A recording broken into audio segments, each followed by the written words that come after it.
चुलबुली recording studio धुरुप जान पुतली कमरिया करे बाबाल बैक फिगर पे तुहरा भइल बाबा जान पुतली कमरिया करे बाबाल बैक फिगर पे तुहरा भइल बाबा बाली उम्र में जवानी चढ़ल कैसे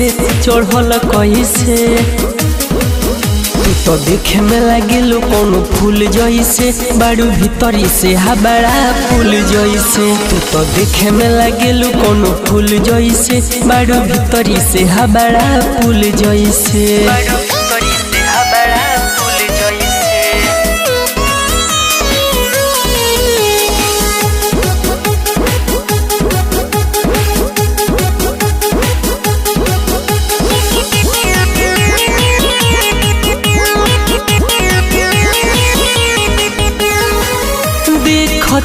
देखते में होई गइलु स्यान रे जे नहीं जानी ओ कर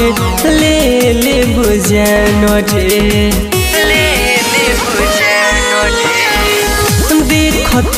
देखते में होई गइलु स्यान रे जे नहीं जानी ओ कर ले बुझान रे रहे छोट तोहर देहिया बढ़ल कैसे तू तो देखे में लगे कोनो फूल जैसे बाड़ू भीतरी से हबड़ा फूल जैसे तू तो देखे में लगे कोनो फूल जैसे बाड़ू भीतरी से हबड़ा फूल जैसे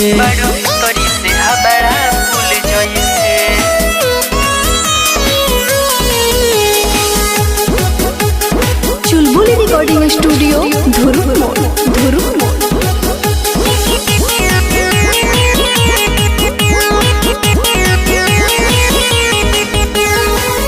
पाठक आशीष तोहार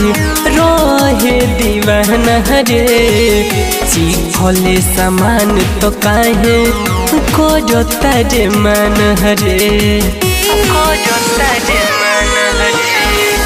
पाठक आशीष तोहार रहे दीवाना रे चिखले सामान तो काहे करता रे मन रे बोलू रवि के नजर पड़ल कैसे तू तो देखे में लगे कोनो फूल जैसे बाड़ू भीतरी से हबड़ा फूल जैसे तू तो देखे में लगे कोनो फूल जैसे बाड़ू भीतरी से हबड़ा फूल जैसे